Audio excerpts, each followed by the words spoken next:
Hello दोस्तों, आप सभी का ऑल अबाउट सोशियस में स्वागत है। और ये समाज शास्त्र की इग्नू सीरीज है और इसमें आज हम लोग जिस टॉपिक पे चर्चा करने वाले हैं वो है सामाजिक लिंग और जातीयता। तो आखिर में सामाजिक लिंग क्या होता है, जातीयता क्या होता है, ये जो हम लोग सामाजिक स्तरीकरण का यूनिट पढ़ रहे हैं उसमें ये इकाई 4 है। मैं आप लोगों को पहले ही बता दूं तो ये इकाई 4 है। इसमें ये पहला जो टॉपिक आता है उसको हम लोग समझेंगे कि आखिर में अल्पसंख्यक क्या है। उसका पहला पॉइंट यही आता है, लेकिन आखिर में अल्पसंख्यक क्या होते हैं उसको हम लोग पहले समझेंगे। तो यहाँ पे सबसे पहले अगर देखें तो कुछ इमेजेस मैंने यहाँ पे मेंशन किए हैं, उसको आप लोग थोड़ा सा देखिए और उसके बाद से खुद विचार करिए कि आखिर में ये इमेज ऐसी क्यों बनाई गई है। तो जब हमें ये क्लियर हो जाएगा ना, इमेज देख के जब हम क्लियर कर लेंगे तो जो भी इसके पीछे का हम लोग थ्योरी पढ़ेंगे वो अपने आप इससे कोरिलेट करके हम लोग और इजीली समझ सकते हैं कि आखिर में क्या बात जो है या क्या विचार जो है वो इग्नू के बुक में सामाजिक लिंग से या अल्पसंख्यकों से जुड़ा हुआ कौन सा विचार दिया गया है, उसके क्या अर्थ निकलते हैं। यहाँ पे आप लोग देख सकते हैं कि एक बड़ा हिस्सा जो है, यहाँ पे आप लोग देख सकते हैं जनसंख्या का एक बड़ा हिस्सा जो है वो एक जैसे रहता है, लेकिन कुछ हिस्सा जो उसका है वो कुछ अलग सी अपनी खुद की पहचान लिए हुए है जो कि इनसे अलग है। और इसी बेस पे इनसे ये लोग जो हैं वो अपनी अलग पहचान की वजह से ही अपने को अलग उनसे महसूस करते हैं। तो ये तो बात हो गई जनसंख्या की कि जनसंख्या में बहुत ऐसे लोग हैं जो एक अलग तरीके से रहते हैं, उनकी वेशभूषा, उनकी विचारधारा या उनका जो रहन सहन है वो अलग है बाकी लोगों से, जो उन्हें उस एक बड़े से ग्रुप से उन्हें अलग करती है। अगला इमेज हम लोग देखेंगे और फिर समझेंगे कि आखिर में ये क्या है। यहाँ पे आप लोग, ये भारतीय परिदृश्य है, ये इंडिया की ही इमेज है। आप लोग यहाँ पे देख सकते हैं महिलाएं जो हैं ये कुछ कुछ टोकरी में लेके और सामान जा रही हैं, जो भी है फल हैं, सब्जियां हैं, जो भी हैं। तो यहाँ पे आप लोग महिलाओं को देख सकते हैं, यहाँ पुरुषों को देख सकते हैं। तो यहाँ पे आप लोगों को देख के कुछ जो एक बोलते हैं कि महिलाओं की क्या समाज में भूमिका है और पुरुषों की क्या समाज में भूमिका है, इसको देख के कुछ आप लोगों को एक क्लैरिफिकेशन हो रहा होगा, एक इमेज बन रही होगी कि जो महिलाएं होती हैं उनको समाज के द्वारा पहले से ही कुछ कार्य जो है वो निर्धारित कर दिए गए हैं कि ये महिलाएं ही करती हैं, और ऐसा महिला भी समझ लेती है कि हाँ ये काम मेरे लिए ही है। वहीं पे पुरुषों की बात करें तो पुरुषों के भी जो काम है वो समाज के मान्य जो मानदंड हैं उन्हीं के हिसाब से एक एजम्पशन कर लिया जाता है, एक कल्पना कर दी जाती है और वही फिर सच्चाई में परिवर्तित भी हो जाती है। इसका बहुत ही अगर सिंपल सा एग्जाम्पल हम बोलें तो जब हम किसी नए समूह से मिलेंगे, कहीं भी आप लोगों को अगर मिले कि कहीं आप लोग घूमने जा रहे हैं या गांव के बगल वाले गांव में जा रहे हैं और वहाँ पे जैसे बहुत सारी जातियाँ होती हैं या एक अलग से ही कम्युनिटी आप लोगों को समुदाय या समूह देखने को मिलता है, तो बाकी जो लोगों की मानसिकता होगी कि वो लोग ऐसे हैं, पहले ही बता दिया गया आपको, क्योंकि आप उनके बीच में नहीं गए, आपको पता नहीं है कि वो कैसे हैं। इसलिए आपको जो पहले से ही बता दिया गया लोगों के द्वारा कि फला ग्रुप जो है वो ऐसे रहता है, वो लोग ऐसे करते हैं, उनका नेचर ऐसा है, उन लोगों से बच के रहना चाहिए। तो ये जो सारी बातें होती हैं वो हमारे मन में भी बैठ जाती है, आपके मन में भी ये बैठ जाएगी। और फिर आप जब उनको देखेंगे तो आपको सबसे पहले जो इमेज आपने बना के रखी है उसी को अप्लाई करने की कोशिश करेंगी कि अच्छा ये लोग ऐसे ही हैं। तो ये जो होता है ये नेचुरली हमें समाज में दिखता है। यहाँ पे एक इमेज और मैंने मेंशन किया है, यहाँ पे आप लोग बड़े अक्षरों में देखेंगे लिखा हुआ है ब्लैक लाइव्स मैटर। तो जो अश्वेत लोग होते हैं उनका भी जो जीवन है वो मैटर करता है, यानी उनका भी उतना ही ज़्यादा इम्पोर्टेंस है सोसाइटी में जितने कि श्वेत लोग हैं। तो यहाँ पे जो हम लोग 3 इमेज देखे, इससे आप लोगों के मन में अभी कुछ जो एक खाका है वो बन चुका होगा कि आज हम लोग किस पे बात करने वाले हैं। यहाँ पे अब हम लोग अपना लेक्चर देखेंगे। तो यहाँ पे टॉपिक आप लोग देख चुके हैं, सामाजिक लिंग और जातीयता जो है ये इकाई 4 इग्नू की है। इसमें पहला जो टॉपिक आता है वो है कि आखिर में अल्पसंख्यक हैं कौन, माइनॉरिटीज हम कहते किसे हैं। तो यहाँ पे आप लोगों को संयुक्त राष्ट्र संघ की रिपोर्ट जो 1980 की है वो आप लोगों को दिखेगी, और इसमें जो परिभाषा दी गई है आप लोग सोच सकते हैं, यहाँ पे इसको पढ़ के आप लोग मीनिंग निकाल सकते हैं कि हम अल्पसंख्यक किसे कह सकते हैं। विश्व की जनसंख्या का आधा हिस्सा महिलाएं हैं। तो विश्व की जितनी जनसंख्या है टोटल, उसके आधे हिस्से तो सिर्फ महिलाएं हैं। 2/3 कार्य घंटे का काम वही करती हैं। तो 2/3 घंटे का काम जो है वो सिर्फ और सिर्फ महिलाएं करती हैं, लेकिन विश्व की आमदनी का सिर्फ 10वां हिस्सा उन्हें मिलता है, और विश्व के संपत्ति में 100वें हिस्से से भी कम का स्वामित्व उन्हें प्राप्त है। तो यहाँ पे आप लोग ये स्थिति देख सकते हैं कि विश्व की जनसंख्या जितनी है उसमें महिलाएं और पुरुष जो हैं वो बराबर जनसंख्या में हैं। अगर पुरुष 50% हैं तो महिलाएं भी 50% हैं, लेकिन 2/3 काम जो है वो महिलाएं करती हैं। वहीं पे जो विश्व का पूरा इनकम है उसका सिर्फ 10वां हिस्सा अर्थात 1/10% जो है वो महिलाओं के हिस्से में होता है, और विश्व की जो संपत्ति है उसकी अगर बात करें तो 100वें हिस्से से भी कम का स्वामित्व जो है वो महिलाओं को प्राप्त है। ये संयुक्त राष्ट्र संघ की रिपोर्ट की बात है। ये हो सकता है कि किसी एग्ज़ाम में पूछ दिया जाए कि ये कथन किसके द्वारा कहा गया है। तो ये कथन जो है वो संयुक्त राष्ट्र संघ के द्वारा अल्पसंख्यक के बारे में कहा गया है। यदि बात करें अल्पसंख्यक की, तो आखिर में अल्पसंख्यक कौन है, इनमें बहुत सारे विचारकों में आपस में मतभेद है। कुछ लोग कहते हैं कि अल्पसंख्यक वो हैं जिनकी जनसंख्या जो है या संख्या जो है वो कम है, और लोगों की तुलना में जो लोग ज़्यादा हैं उनसे कम संख्या वाले अल्पसंख्यक हो गए। मीनिंग तो यही निकलती है कि अल्पसंख्यक यानी थोड़ी संख्या में। लेकिन वहीं पे एक विचारक और निकल के आते हैं, लुई विर्थ। इनका नाम आप लोग सुने होंगे।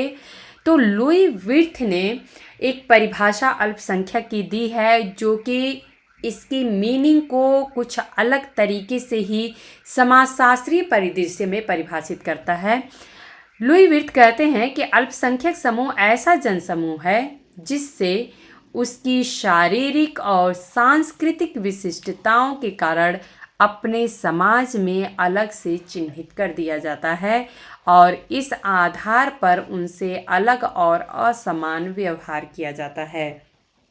इसलिए यह जनसमूह स्वयं को सामूहिक भेदभाव का निशाना समझता है। यहाँ पे इनकी जो परिभाषा अल्पसंख्यक के बारे में दी गई है लुई विर्थ की, ये आप लोग देखेंगे कि अपने आप में कंप्लीट डेफिनेशन निकल के आती है कि आखिर में हम अल्पसंख्यक किसे कहते हैं।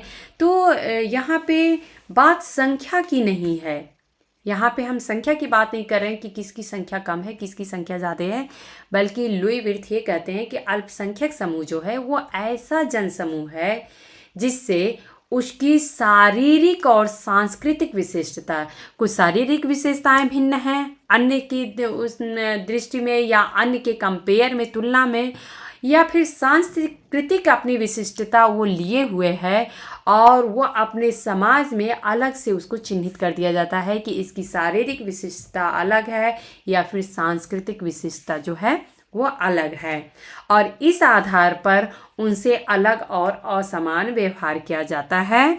इसलिए यह जनसमूह जो होता है जिनसे अलग व्यवहार किया जाता है वह स्वयं को भी सामूहिक भेदभाव का निशाना समझता है कि हम सामूहिक भेदभाव से ग्रसित हैं, हमसे सामूहिक रूप से भेदभाव किया जा रहा है। यहाँ पे अब आप लोग अगर महिलाओं को रख के देखेंगे तो आप लोग समझ सकते हैं कि शारीरिक विशेषता के आधार पे एक मन में ये अवधारणा ही बन जाती है कि महिलाएं जो होती हैं वो पुरुषों से भिन्न हैं। तो अगर प्राकृतिक रूप से या बोलें कि जैविक रूप से देखें तो ये ट्रुथ है, सच्चाई है कि भिन्न होती हैं, लेकिन जो एक सामाजिक दृष्टि से बना दिया गया है कि महिलाएं जो हैं वो पुरुष से सिर्फ भिन्न ही नहीं है बल्कि पुरुषों से कमज़ोर भी होती हैं। या अगर किसी एक पुरुष और महिला की जोड़ी को सामने खड़ा कर दिया जाए और उसमें अगर आप लोग देखेंगे कि अगर जो पुरुष है वो अगर पति पत्नी के रूप में आप लोग अपने प्रैक्टिकली खुद सोच के देखिए कि अपने आसपास में अगर मान लीजिए किसी लड़के की शादी होनी है और उसके लिए लड़की देखी जा रही है तो यही देखा जाएगा कि लड़की जो है वो लड़के से कम हाइट में, लंबाई में थोड़ी कम हो, लड़के से थोड़ी पतली होनी चाहिए, लड़के से सुंदर भी होनी चाहिए। तो ये जो अगर देखें कि एक क्राइटेरिया बना दिया जाता है कि महिलाओं के बारे में कि अगर लड़के का वज़न अगर मान लेते हैं कि 70 किलो है तो लड़की तो कम से कम 60 किलो की होनी चाहिए, लड़की 80 किलो की नहीं होनी चाहिए, वरना समाज में बेइज्जती हो जाएगी कि अरे तो लड़का ही लड़की के सामने काफ़ी कमज़ोर लग रहा है। तो उम्मीद है कि अभी आप लोगों को इस जो लुई विर्थ की परिभाषा है उससे क्लियर हो रहा होगा कि आखिर में हम अल्पसंख्यक समूह किसे कह सकते हैं। वहीं पे एक अगर एग्जांपल और हम लें तो जो बात अभी हम लोगों ने की कि जो ब्लैक हैं, ब्लैक लाइव्स मैटर, अर्थात जो अश्वेत लोग हैं उनका भी जो लाइफ है वो मैटर करता है, उनकी भी इम्पोर्टेंस है सोसाइटी में उतनी ही जितनी कि अन्य लोगों की या फिर श्वेत लोगों की है। तो अगर हम बात करें कि जो अश्वेत लोग होते हैं, अगर हम अफ्रीका की बात करें या फिर सिंपली हम अमेरिका की ही एग्जांपल ले लें, तो अगर अमेरिका को हम देखें तो जो लोग वहाँ पे श्वेत लोग हैं वो अश्वेतों को हेय दृष्टि से देखते हैं। या फिर अगर हम अफ्रीका की बात करें, अफ्रीका का एग्जांपल हम लेते हैं तो हमें ये देखने में आता है कि जो अफ्रीका के लोग हैं वो तो मैक्सिमम अश्वेत ही हैं। वहाँ के तो जो अगर हम बोलें कि रेसिस है जो वहाँ का, वो तो हमारा ब्लैक ही देखने को मिलता है। अगर सपोज करते हैं कि अगर 100 अश्वेत हैं उसमें से कोई एक श्वेत पर्सन है तो वो ऐसा सोचेगा, अपने मन में ही सोच लेगा कि जितने हैं वो हमसे तो नीचे ही हैं, या ये बोलेगा कि उनका जो सोचने का स्तर है, समझने का स्तर है, सभ्य जो है वो सारे के सारे हमसे डाउन है, हम उनसे कहीं ना कहीं अच्छी स्थिति में हैं। तो भले अश्वेत संख्या में ज़्यादा हैं, श्वेत कम हैं, लेकिन फिर भी वो अपना वर्चस्व वहाँ दिखाना चाहते हैं कि हम तुमसे जो है वो उत्तम हैं। यहाँ पे अगर बात करें एक विचारक और निकल के आते हैं, एंथोनी गिडेंस। आप लोगों ने नाम सुना है एंथोनी गिडेंस का। तो वो कहते हैं, यहाँ पे मैं नाम लिख भी देती हूँ, आप लोगों को याद रहना चाहिए कि कहीं बाद में ऐसा भूल गए कि अच्छा और कोई विचारक की चर्चा हुई थी क्या। तो एंथोनी गिडेंस ने कहा कि जो हम देख रहे हैं अल्पसंख्यक की परिभाषा जो दी जा रही है तो इसको हमें अलग तरीके से भी समझने की ज़रूरत है कि आखिर में जो अल्पसंख्यक लोग हैं वो कौन होते हैं। आखिर में उनकी अगर हम समाजशास्त्रीय तरीके से परिभाषा देना चाहें तो क्या दे सकते हैं। तो उन्होंने कहा कि यहाँ पे बात अल्पसंख्यक जो है उसमें सिर्फ जनसंख्या की बात नहीं है या संख्या की बात नहीं है, बल्कि जैसा कि लुई विर्थ ने कहा है कि उनकी अपनी कुछ शारीरिक भिन्नताएं होती हैं या विशेषताएं होती हैं या फिर सांस्कृतिक विशेषताएं होती हैं। उनका पहनावा, उनका रहन सहन कुछ अलग सा होता है जो कि अन्य लोगों से उनको अलग करता है। और दूसरी चीज़ कि बाकी जो समाज के लोग होते हैं वो भी उनको उसी नज़र से देखते हैं, उन्हीं को हम अल्पसंख्यक कह सकते हैं। अब यहाँ पे हम लोग देख लेते हैं कि समजातीय अल्पसंख्यक क्या होते हैं। अगर आप लोगों को ऐसा मन में प्रश्न आ रहा होगा कि हम लोग आखिर में इसको पढ़ ही क्यों रहे हैं, इसका हमारे समाजशास्त्र में क्या यूज है, कभी हम तो एग्ज़ाम में इस तरीके के प्रश्न देखते नहीं हैं। तो मैं आप लोगों को बता दूं कि जितने भी प्रश्न आप लोगों को असर्शन और रीज़न वाले दिखते हैं, कथन और कारण वाले, उस टाइप के जितने क्वेश्चन होते हैं उनमें इसी टाइप से क्वेश्चन पूछ दिया जाता है, क्योंकि आपको एक कथन दे दिया जाएगा और उसका कारण उससे जोड़ दिया जाएगा, पूछ दिया जाएगा कि क्या दोनों सही हैं, दोनों गलत हैं, या दोनों एक दूसरे से कोरिलेट करते हैं या नहीं करते हैं। इसलिए अगर हम समाजशास्त्र के विद्यार्थी हैं तो हमें ये जानना ज़रूरी है कि समाज से संबंधित एक एक टॉपिक जो है वो आखिर में क्या अर्थ रखती है। संजातीय अल्पसंख्यक आखिर में क्या है, इसको हम लोग देख लेते हैं। तो समाजशास्त्र में 3 विशेषताएं जो हैं वह अल्पसंख्यक समूह को परिभाषित करती हैं। समाजशास्त्र की यहाँ बात हो रही है, आप लोग देख सकते हैं समाजशास्त्र में ऐसी 3 विशेषताएं देखने को मिलती हैं जो कि अल्पसंख्यक समूह को परिभाषित करती हैं। यहाँ पे हम लोग इसको डिस्कस करने से पहले थोड़ा सा ये समझ लेते हैं कि समजातीय क्या होता है। समजाति का मतलब ये होता है कि एक ऐसा समूह जो कि अपनी एक अलग से विशिष्टता लिए हुए है और उसी विशिष्टता के कारण दूसरी जाति समूह से या समजातीय समूह से अपने को अलग कर पाता है, अपनी अलग की खुद की आइडेंटिटी रख पाता है। तो ऐसे बहुत सारे ग्रुप्स हैं। यहाँ पे मैं एक बात और कह दूँ कि जो समजातीय अल्पसंख्यक की बात है तो यहाँ पे बात सिर्फ पुरुषों और महिलाओं की नहीं है। अगर हम सिर्फ महिलाओं की भी बात करें तो उसमें श्वेत और अश्वेत महिलाओं की भी बात आ जाती है, या फिर शिक्षित और अशिक्षित महिलाओं की भी बात आ जाती है। तो इस प्रकार से हम देखेंगे तो उनके अपने अलग अलग ग्रुप्स बटे हुए हैं।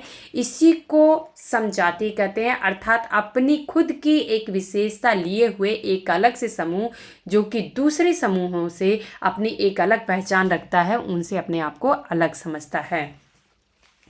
समाजशास्त्र में जो 3 विशेषताएं अल्पसंख्यक समूह को परिभाषित करती हैं वे महिलाओं की कसौटी में खरी नहीं उतरती हैं, क्योंकि महिलाएं अफ्रीका की अश्वेत की तरह संख्या की दृष्टि से बहुसंख्यक समूह हैं।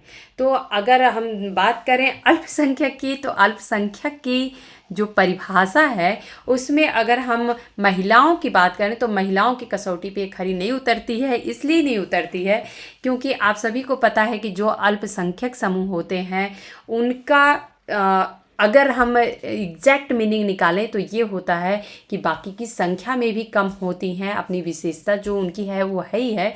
लेकिन यहाँ पे अगर हम देखें तो जो अफ्रीका के अश्वेत हैं, जैसे कि अफ्रीका के अगर हम एग्जांपल लेंगे तो वहाँ पे सिर्फ अश्वेत हैं, लेकिन वहीं पे कुछ जो श्वेत अमेरिकन्स हैं वो वहाँ पे अपना वर्चस्व कायम रखते हैं। वहीं पे अगर हम महिलाओं की बात करें तो ये दृष्टि से देखा जाए कि अगर संख्या की दृष्टि से कि उनकी जनसंख्या कितनी है तो ये एक बहुसंख्यक समूह है, इसे हम अल्पसंख्यक नहीं कह सकते हैं।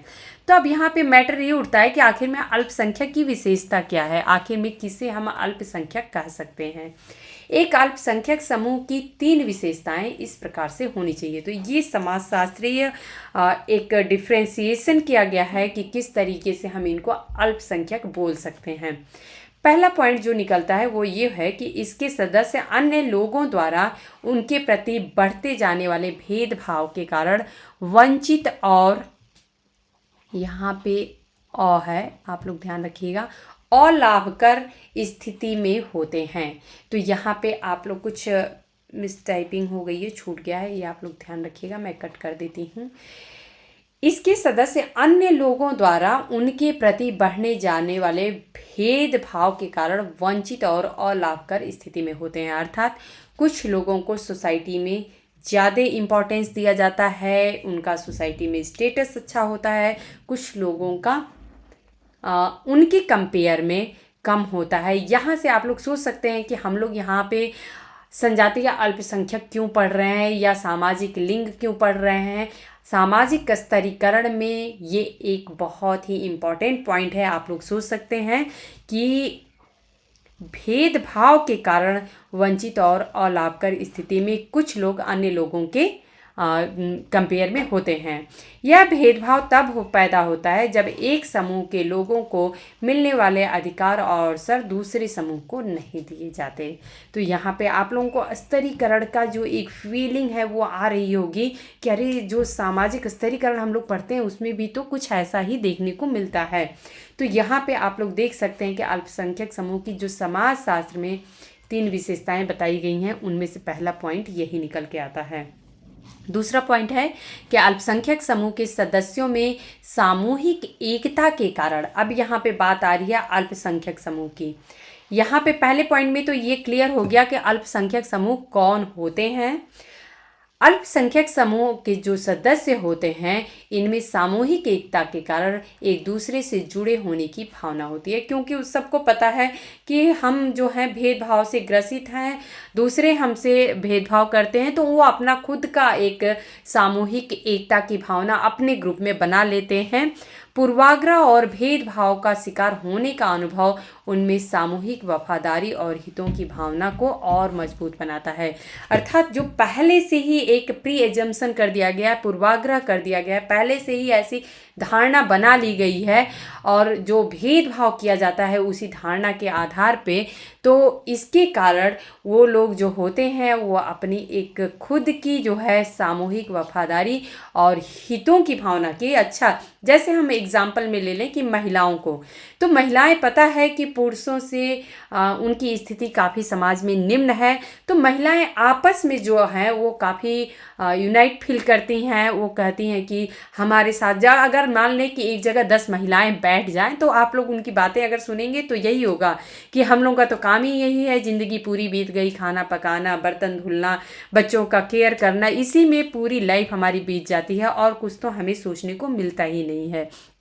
तो इस तरीके से उनकी अपनी सामूहिक जो वफादारी होती है और हितों की जो भावना होती है वो और ज़्यादा मजबूत हो जाती है। अल्पसंख्यक समूह के लोग अक्सर अपने को बहुसंख्यकों से एकदम अलग लोग मानते हैं। वो मानते हैं कि हम उनसे कुछ भी तुलना कर ही नहीं सकते हैं। मैं एक बहुत ही सिंपल सा एग्जांपल दे रही हूँ आप लोगों को, ये हर घर में दिखेगा। मुझे ऐसा लगता है कि चाहे गलती किसी की भी हो, अगर हम बात करें महिला और पुरुष की एक घर में, तो बात चाहे गलती किसी की हो, चाहे बात कोई भी हो, लेकिन अगर किसी भी एक डिसीज़न लेना है घर के लिए और पुरुष ने, उस घर का जो पुरुष है उसने जो डिसीज़न ले लिया, तो ऐसा होता है कि महिला को भले ना वो पसंद हो डिसीज़न, या हो सकता है कि सबके हित में वो गलत भी डिसीज़न हो सकता है, लेकिन महिलाएं वहाँ पे प्रत्युत्तर नहीं दे पाती हैं। उनको ऐसा लगता है कि उन्होंने कह दिया तो कह दिया, अब उसके अपोज में तो हम नहीं जा सकते हैं। वो पति जो होता है वो परमेश्वर होता है और उसने जैसा बोल दिया हम सिर्फ उसी को मानेंगे, क्योंकि हम उनके विरोध में एक शब्द भी नहीं बोल सकते हैं। तो इस तरीके की जो भावना होती है वो देखा जाए तो अक्सर करके दिखाई देती है। यहाँ पे आप लोग उसमें देख सकते हैं कि अल्पसंख्यक समूह के लोग अक्सर अपने को बहुसंख्यकों से एकदम अलग लोग मानते हैं कि हम उनसे अपनी कंपेयर नहीं कर सकते हैं। अगला पॉइंट ये निकलता है कि प्रायः अल्पसंख्यक समूह कुछ हद तक बहुसंख्यक समुदाय से भौतिक और सामाजिक रूप से अलग अलग रहते हैं। देश के कुछ भूभागों, शहरों या बस्तियों में उनका जमावड़ा रहता है। बहुसंख्यक और अल्पसंख्यक समूह के सदस्यों के बीच अंतरजातीय विवाह नहीं होते हैं। तो आप लोग यहाँ पे बिल्कुल क्लियर देख सकते हैं कि जो बहुसंख्यक समुदाय होता है और जो अल्पसंख्यक समुदाय होता है, उन दोनों के सदस्यों के बीच में विवाह नहीं होता है। अल्पसंख्यक समूह के लोग अपनी सांस्कृतिक विशिष्टता बनाए रखने के लिए अंतर विवाह अर्थात समूह के भीतर विवाह को ही बढ़ावा देते हैं। तो जो अल्पसंख्यक समूह है वो अपनी जो सामाजिक विशिष्टता है या सांस्कृतिक विशिष्टता है या उनकी अपनी खुद की जो पहचान है उसको बनाए रखने के लिए वो लोग जो हैं वो अंतर विवाह को ज़्यादा प्रेफरेंस देते हैं, अर्थात समूह के भीतर ही विवाह को वो बढ़ावा देते हैं। यहाँ पे 2 टर्म निकल के आता है, असमानता और अंतर। आखिर में असमानता क्या है और अंतर क्या है, इसको समझने के लिए एक विचारक का नाम यहाँ पे मुख्यतः इग्नू के बुक में दिया गया है, दीपांकर गुप्ता। आप लोग इनका नाम सुने होंगे। दीपांकर गुप्ता का कथन है कि सामाजिक स्तरों को शुद्ध किताबी अंदाज में धरती के गर्भ में विद्यमान भू स्तरों की उपमा देना भ्रामक है। ये कथन आप लोग जरूर याद रखिएगा। ये कथन दीपांकर गुप्ता का है, आप लोग चाहिए तो नोट कर लीजिएगा। इन्होंने कहा है कि सामाजिक स्तरों को, जो हम एक स्ट्राटा बनाते हैं, सोशल स्ट्राटा है, लेयर एक बनाते हैं, इसको अगर शुद्ध किताबी अंदाज में अगर हम बात करें, भूगोल में अगर हम लोग देखें, तो जो पृथ्वी है, पृथ्वी को हम मानते हैं कि इसका सबसे अंदर वाला पोर्शन जो है वो कोर होता है। तो इसके बाद से कई सारे लेयर्स होते हैं। तो ये दीपांकर गुप्ता कहते हैं कि हम इनको सामाजिक स्तरों को शुद्ध किताबी अंदाज में धरती के गर्भ में विद्यमान भू स्तरों की उपमा नहीं दे सकते हैं, अर्थात ये भ्रम पैदा करता है। कैसे, इसको भी इन्होंने डिफाइन किया है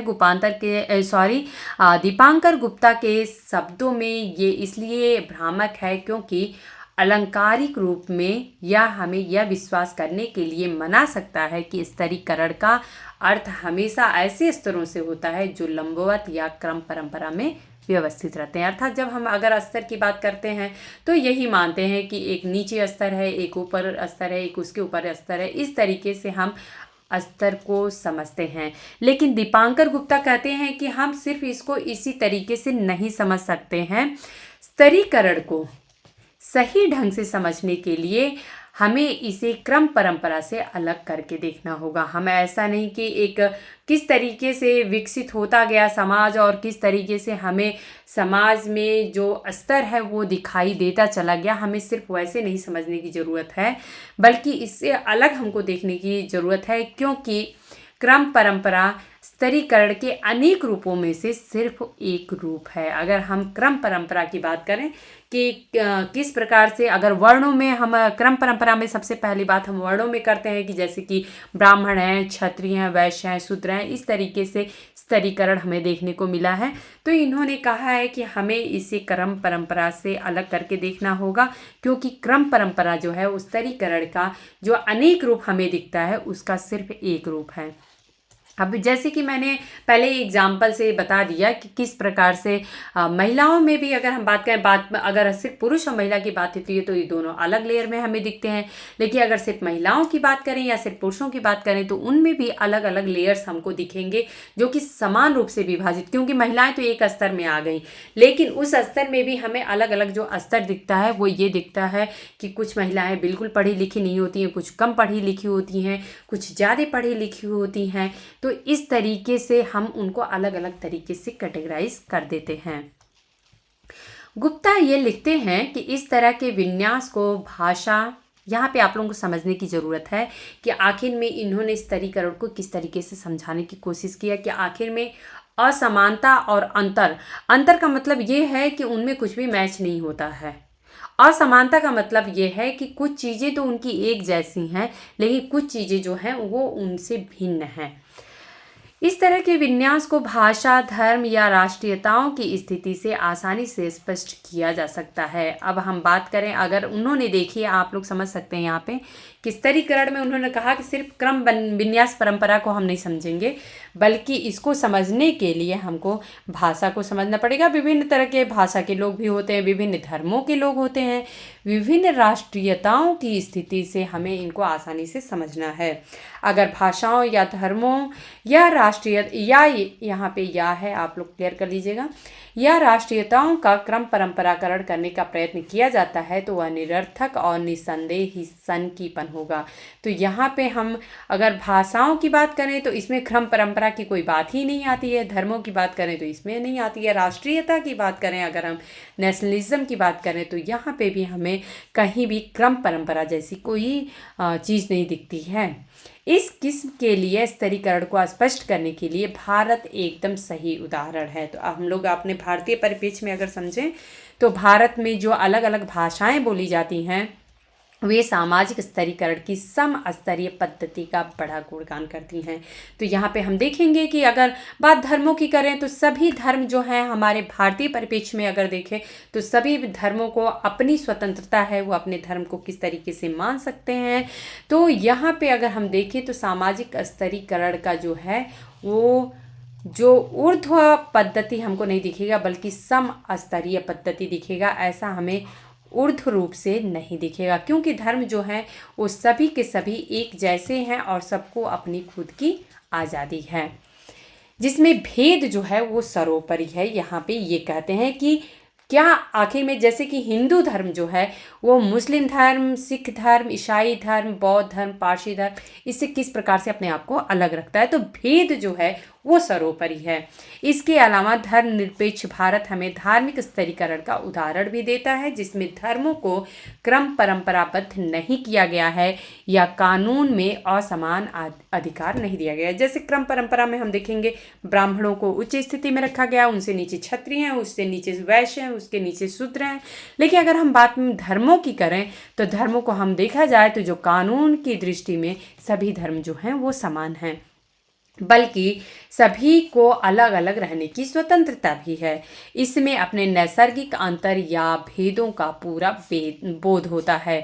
तो यहाँ पे अभी आप लोगों को समझ में आ चुका होगा कि असमानता क्या होती है, अर्थात कौन सी चीज़ें जो हैं वो हमारा आप से मैच नहीं कर रहा है, ये असमानता है।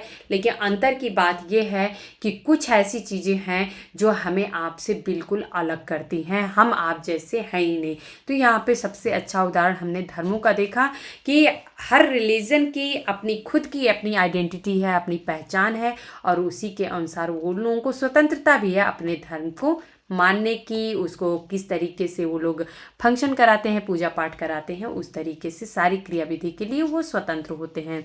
गुप्ता ये कहते हैं कि अधिकांश लोगों की नज़र में धर्म, भाषा, लिंग, राष्ट्रीयता ये सभी क्रम परंपराबद्ध हैं, हालांकि उनसे यह स्पष्ट कथन प्राप्त हो पाना बड़ा कठिन होता है कि किन प्रतिमानों के आधार पर इन क्रम परंपराओं की रचना हुई है। असल में एक समाजशास्त्री के लिए यह प्रश्न पूछने योग्य है कि इसका क्या कारण है कि लोगों में समस्तरीय विभेदों को क्रम परंपरा में बांटने की प्रवृत्ति होती है, जिनका तार्किक गुणधर्म समानता है। तो आखिर में हम यहाँ पे गुप्ता ये कहते हैं कि आखिर में किस बेस पे हम कहें कि इनमें विभेद पाया जाता है, जबकि इनकी अपनी तार्किक बेस पे देखा जाए तो सबकी अपनी अपनी खुद की विशेषता लिए हुए समस्तरीय में ये नज़र आते हैं। क्रम परंपरा और अंतर क्या होता है, इसको हम लोग समझते हैं। तो तार्किक विशिष्टताओं के बावजूद हर किसी अपने समुदाय की अपनी कुछ विशिष्टताएं होती हैं, इनके महत्व के बावजूद भेद या अंतर क्रम परंपरात्मक ही होते हैं, ऐसा माना जाता है। संजातीय अल्पसंख्यक और स्त्रियों दोनों को भारी वैमनस्य या पूर्वाग्रह और भेदभाव का सामना करना पड़ता है। तो संजातीय अल्पसंख्यक पहले ही हम लोग बता चुके कि कुछ अपनी खुद की सांस्कृतिक विशिष्टता लेते हुए या उनका अपना रहन सहन, उनके अपनी लाइफ स्टाइल को लेते हुए वो दूसरे वर्गों से या दूसरे समुदाय से अलग नज़र आते हैं या समूहों से अलग नज़र आते हैं, तो उनको संजातीय अल्पसंख्यक कहते हैं। और स्त्रियों की भी बात यहाँ पे जोड़ी गई है। तो ये दोनों के दोनों को ऐसा माना जाता है कि जो पहले से ही पूर्वाग्रह बना दिया गया है समाज में और भेदभाव उसी आधार पे कर दिया गया है, इसका सामना करना पड़ता है। पूर्वाग्रह मुख्यतः रूढ़िवादी दृष्टिकोण से काम करता है। तो पहले से ही चूंकि जो चीज़ बना दी गई है वो हमारे माइंड में एक स्टीरियोटाइप फीलिंग लाती है कि जिसमें हम चेंजेस नहीं ला सकते हैं। स्टीरियोटाइप फीलिंग्स का मतलब ये है कि जैसे कि घर में अगर कोई लड़का है तो ये हम कहेंगे कि उसको खेलने में कार पसंद है, बैट बॉल से खेलता है उसको, और दूसरे इस टाइप की जो खिलौने हैं वो पसंद है। लेकिन वहीं पे अगर लड़की है तो उसको गुड़ियों के साथ खेलना पसंद है, खाना बनाना उसे पसंद है, गुड्डे गुड़ियों की शादी करना पसंद है। तो इस तरीके की जो एक पूर्वाग्रह है ये एक रूढ़िवादिता अर्थात स्टीरियोटाइप फीलिंग पहले से ही ला देता है। दरअसल जिन श्रेणियों के जरिए हम अपने अनुभवों को वर्गों में बांटते हैं वे हमारे चिंतन का ही हिस्सा होती हैं, मगर कभी कभी ये श्रेणियाँ जो होती हैं वो गलत सोच और सूचना पर आधारित और कठोर होती हैं। तो अब जैसे कि वही मैंने एग्जाम्पल में आप लोगों को बताया कि जो अगर एक श्वेत कोई पर्सन है अगर मान लेते हैं और वहाँ पे बहुत सारे अश्वेत लोग हैं, तो वो ये पहले से ही माइंड में फिक्स कर लेगा जो श्वेत पर्सन है कि अरे ये लोग तो हमारे लेवल के नहीं हैं, हमारी जैसी इनकी सोचने की क्षमता नहीं है, ये हमसे काफ़ी सामाजिक स्थिति में कम हैं, मैं उन पे ज़्यादा हावी हूँ, मेरा वर्चस्व यहाँ पे ज़्यादा है, मैं उनसे गोरा हूँ। यहाँ तक कि कलर की भी बात आ जाती है कि मैं गोरा हूँ इसलिए मैं ज़्यादा सुंदर दिख रहा हूँ और जो लोग काले होते हैं वो सुंदर ही नहीं दिखते हैं। तो इस तरीके की भी मानसिकता एक जो है वो स्टीरियोटाइप फीलिंग्स ला देती है। अच्छा, यहाँ पे ये चीज़ भी होती है कि इससे जो होता है मन में काफ़ी एक पहले से ही जो स्टीरियोटाइप फीलिंग्स आ जाती है या रूढ़िवादिता आ जाती है पूर्वाग्रहों के कारण, उससे मन में हम अपने खुद एजम्पशन कर लेते हैं कि कोई, हालांकि उनकी गलती नहीं है, उसके बावजूद भी हम सोचेंगे कि वही गलत हैं, ऐसी वाली बात होती है। जैसे कि अगर मान लेते हैं कि एक बहुत ही अच्छा सा एग्जाम्पल हम लोग यहाँ पे लेंगे कि भारत में अगर हम आज के समय में अगर देखें तो बेरोज़गारी बहुत ज़्यादा है। अगर आप लोग देखेंगे तो नौकरियां जल्दी नहीं मिल रही हैं, जबकि हर साल न जाने कितने बच्चे जो हैं वो पढ़ के और निकल रहे हैं सही से, लेकिन उसके बावजूद निकलने को तो बच्चे उतने ही पढ़ के निकल रहे हैं, लेकिन उसके कंपेयर में हम देखें तो रोज़गार सबको नहीं मिल पाता है, तो बेरोज़गारी बहुत ज़्यादा है। अब यहाँ पे अगर हम ये बात देखें कि अगर मान लेते हैं कि महिलाओं को ज़्यादा नौकरी मिल गई या फिर कोई भी वैकेंसी आ गई, अगर मान लेते हैं कि महिलाओं को ज़्यादा नौकरी मिल गई या फिर जो उपेक्षित वर्ग हैं उनको नौकरी ज़्यादा मिल गई, तो वहीं पे जो उच्च वर्ग हैं वो सोचेंगे कि अरे इन लोगों ने ही हमारी नौकरी जो है वो हथिया ली है, हम लोगों को नौकरी इसलिए नहीं मिल रही है क्योंकि जो महिलाएं हैं वो नौकरी करने लगी हैं और उनके पास रोज़गार चला गया है, तो इसलिए हमें नौकरी नहीं मिल पा रही है। जबकि हकीकत ये है कि बेरोज़गारी पहले से ही है और रोज़गार हमें नहीं मिल रहा है। तो यहाँ पे एक पहले से ही जो एजम्पशन रहता है, जबकि इसमें महिलाओं की कोई गलती ही नहीं है, वो अपना मेहनत कर रही हैं और उस तरीके से वो अपना रोज़गार ले रही हैं। उसी तरीके से पुरुष लेकिन ये सोचेगा कि महिलाएं जो हैं वह हमारा रोज़गार खुद छीन ली हैं और हम यहाँ पे बेरोज़गार बने बैठे हैं। तो ऐसी मानसिकता जो है वो देखने को मिलती है। यहाँ पे एक टॉपिक और निकल के आता है कि सामाजिक लिंग और संजातीय भेद। आखिर में सामाजिक लिंग क्या है और संजातीय भेद क्या है? तो यहाँ पे हम लोग इस टॉपिक को समझने से पहले एक टर्म और निकल के आता है जब सामाजिक लिंग की बात करते हैं, यौन लिंग, यानी इसे हम लोग इंग्लिश में सेक्स और जेंडर कहते हैं, सेक्स और जेंडर कहते हैं। ये आप लोगों को पता होगा कि सामाजिक लिंग क्या है, ऑलरेडी आप लोगों को पता होगा यौन लिंग क्या है। जो हम बात सामाजिक लिंग की कर रहे हैं, तो सामाजिक लिंग जो होता है ये समाज के द्वारा परिभाषित किया गया रहता है। जो यौन लिंग है या फिर जिसे हम सेक्स कहते हैं, इसको जो है हमारी अंदर जो जैविक अंतर दिखते हैं, जैसे कि पुरुष और महिलाओं को हम बांटते हैं जैविक अंतर के आधार पे। सिर्फ अगर हम स्टार्टिंग से ही हम बात करें कि किस आधार पे ये दो ग्रुप बढ़ता है, तो वो उसका मेन जो हमें मुद्दा दिखता है वो यही है कि इन दोनों में जैविक अंतर होते हैं। तो ये जो होता है वो यौन लिंग होता है, लेकिन जिस विभिन्नता के कारण, जैविक विभिन्नता के कारण जो समाज है वो एक पहले से ही पूर्वाग्रह बना लेता है कि जो एक जो ग्रुप है वो इस तरीके से रहेगा, समाज में काम करेगा, और दूसरा ग्रुप जो है वो ऐसे रहेगा। तो ये जो पहले से पूर्वाग्रह पे जो धारणा बनाई जाती है उसी को सामाजिक लिंग कहते हैं। संजातीय भेद क्या है? इसको भी हम लोग समझेंगे कि किस प्रकार से अलग अलग जो अपनी विशिष्टता लिए हुए सांस्कृतिक या फिर अपने परिधानों के आधार पे या रहन सहन के आधार पे कैसे लोग एक ग्रुप में बन जाते हैं, और इस तरीके से बहुत सारे ग्रुप होते हैं, तो इन्हीं को संजातीय भेद कहेंगे। अब हम लोग समझते हैं, यहाँ पे अगेन एंथोनी गिडेंस की बात हो रही है। एंथोनी गिडेंस का कथन है कि साधारण बोलचाल में यौन लिंग शब्द का एक व्यक्ति की श्रेणी और लोग जिन क्रियाकलापों में लगे रहते हैं दोनों के लिए प्रयोग किया जाना अपने आप में अनेकार्थी और अस्पष्ट है। तो अगर सही मायने में अगर आप लोग डिक्शनरी उठा के और सेक्स का जो परिभाषा देखेंगे वो कुछ और ही बताता है, जबकि एक आम बोलचाल की परिभाषा में या मीनिंग में एक अलग ही अर्थ लोग निकालते रहते हैं। तो जो सेक्स का रियल मीनिंग अगर आप लोग डिक्शनरी उठा के देखेंगे वो यही है कि जो जैविक भिन्नता होती है उसके आधार पे हमें जो दिखता है उसको हम सेक्स कहते हैं। हमें यौन लिंग और सामाजिक लिंग के बीच भी एक महत्वपूर्ण भेद करना होगा। तो एंथोनी गिडेंस यहाँ कहते हैं कि जो यौन लिंग की जो हमने परिभाषा बना रखी है, एक आम परिभाषा, वो बहुत सारी मीनिंग निकालती है और बहुत ज़्यादा अस्पष्ट है। इसलिए हमें इसका जो मीनिंग निकालना है, यहाँ पे आप लोग देख सकते हैं कि जब यह अनेक अर्थ निकालता है और अस्पष्ट है, तो हमको आखिर में इसका करेक्ट मीनिंग निकालने के लिए हमें ये समझना पड़ेगा कि आखिर में यौन लिंग रियल में होता क्या है और सामाजिक लिंग जो है वो क्या होता है। इन दोनों में हम अंतर कैसे कर सकते हैं। यौन लिंग का अभिप्राय जो है वो स्त्री पुरुष के बीच शारीरिक भेदों से है। यहाँ पे आप लोग देख सकते हैं विभिन्न परीक्षाओं में पूछा भी गया है। तो यौन लिंग का जो मीनिंग निकलता है वो ये है कि स्त्री और पुरुष के बीच जो शारीरिक भेद दिख रहा है यही यौन लिंग का मीनिंग निकालता है। वहीं पे सामाजिक लिंग का संबंध जो है वो स्त्री पुरुष के बीच मनोवैज्ञानिक, सामाजिक और सांस्कृतिक भेदों से है।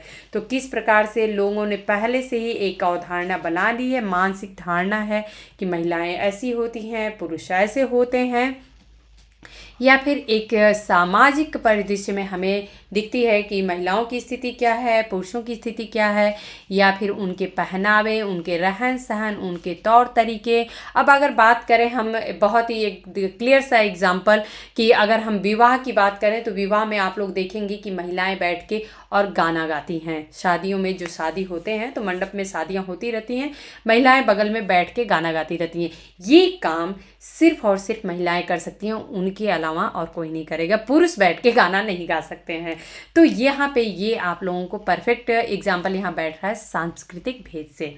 यौन लिंग और सामाजिक लिंग के बीच अंतर बुनियादी है क्योंकि स्त्री पुरुष के बीच कई भेद अपने मूल में जैविक नहीं हैं। गिडेंस यहाँ पे एक बात और कहते हैं कि संजातीयता जो है वो सांस्कृतिक प्रचलनों और दृष्टिकोणों को कहते हैं। संजातीयता आखिर में क्या होता है, तो जो सांस्कृतिक प्रचलन है और उससे जुड़े हुए जो समाज में दृष्टिकोण पहले से बने हुए हैं उन्हीं को हम संजातीयता कहते हैं, जो लोगों के समुदाय विशेष को एक दूसरे से भिन्न बनाती है। अपनी विशिष्टता लिए हुए हर समुदाय को एक दूसरे से भिन्न बनाती है। जातीय समूह स्वयं को समाज में अन्य समूहों से सांस्कृतिक रूप से भिन्न और विशिष्ट समझते हैं और अन्य समूह भी उन्हें ऐसा ही मानते हैं। यहाँ पे एक बहुत ही अच्छा सा एग्जाम्पल मैं आप लोगों को दूंगी जिससे आप लोगों को क्लियर हो जाएगा कि किस प्रकार से ये काम करता है समाज में। जैसे कि अगर मान लेते हैं कि हम एक महिला है, उसका जो है बच्चा होता है वो पुत्र हो जाता है, तो चूंकि वो खुद महिला है, उसको अपनी सामाजिक स्थिति पता है कि समाज में मेरी स्थिति क्या है, लेकिन उसको ये पता है कि मुझे अगर पुत्र हो जाता है तो मेरी समाज में स्थिति उच्च हो जाएगी। और वहीं पे उसकी अगर कोई साथी महिला है, उसकी लड़की हो जाती है, अगर बच्चा उसका जो है वो पुत्री हो जाती है, तो वो उसको अपने से हे दृष्टि से देखेगी कि समाज में मेरे से तो ये निम्न स्थिति में है, जबकि दोनों की दोनों महिलाएं हैं। तो ये एक समाज के द्वारा जो मानसिकता थोपी गई है हालांकि ये पुरुष और महिलाओं में अगर हम बांटते हैं या श्वेत अश्वेतों की बात अगर हम करते हैं, अश्वेत लोग जो हैं वो सोचेंगे कि हम का श्वेत जो लोग हैं, जो गोरे लोग हैं, वो ज़्यादा अट्रैक्टिव दिखते हैं और हमें भी उन्हीं की तरह से रहना चाहिए। तो ये जो मानसिकता है चूँकि पहले से ही सोसाइटी ने हमको दे रखा है, तो हम भले चाहे जैसे हों, हमारे मन में भी वही रहता है कि अच्छा ये तो समाज के द्वारा ही बनाया गया स्ट्रक्चर है और मुझे भी ऐसा ही लगता है कि अगर मेरे पास पुत्र है और उसके पास पुत्री है तो मेरा उसके कंपेयर में समाज में काफ़ी अच्छी स्थिति है या लोग मुझे काफ़ी उच्च स्टेटस ये बोलें या सामाजिक स्थिति में रखते हैं या परिस्थिति में रखते हैं। तो इस तरीके की जो मानसिकता है जो कि पूर्वाग्रह में बनाई गई और जो आज भी हम लेके ढो रहे हैं, वो हमारे अंदर भी हर किसी के अंदर इसी तरीके से बैठी रहती है। हम बोलते हैं कि जो बेटा है बेटी है हम उनको एक समान मानते हैं, उसमें कोई डिफरेंस नहीं करते हैं, लेकिन चूँकि जो समाज के द्वारा जो बनाए गए हैं स्ट्रक्चर, इससे जुड़े हुए जो अपनी खुद के प्रचलन हैं इसमें, वो देखा जाए तो हमें मजबूर कर देते हैं कि हम सोचें कि नहीं लड़कों के साथ हम ऐसा व्यवहार करें और लड़कियों के साथ ऐसा व्यवहार करें। तो ये हमारे मन में भी इसी तरीके से बैठ जाती है। उम्मीद है दोस्तों कि आज का लेक्चर जो है वो आप लोगों को अच्छे से समझ में आया होगा और यदि आपको हमारे लेक्चर्स पसंद आते हैं तो आप लोग लाइक किया करिए, कमेंट करके हमें बताया करिए, अपने दोस्तों में शेयर किया करिए। धन्यवाद।